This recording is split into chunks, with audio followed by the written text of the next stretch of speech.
बैनुल-अक़वामी NGOs Pakistan में क्या कर रही हैं? इक़्तिसादी उमूर डिवीज़न और वज़ारत दाखिला ला इल्म निकले। इक़्तिसादी उमूर डिवीज़न और वज़ारत दाखिला ने जिम्मेदारी एक दूसरे पर डाल दी। मज़ीद जानते हैं डॉन न्यूज़ के नुमाइंदे अब्दुल्ला मोहम्मद से। अब्दुल्ला, क्या मामला है?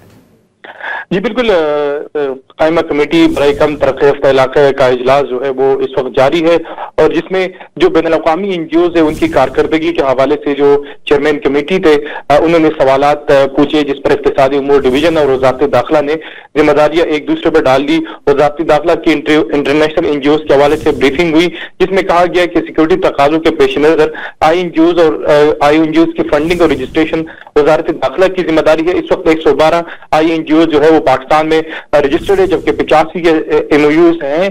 2015 में INGOs के रेगुलेशन का फैसला किया गया था।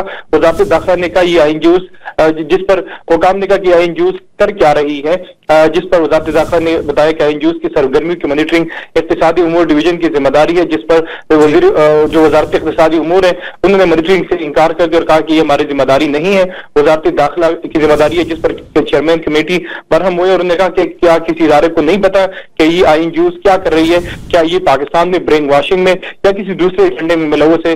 लेकिन अब तक जो इजलास ही जारी है। जी बहुत शुक्रिया अब्दुल्ला मोहम्मद।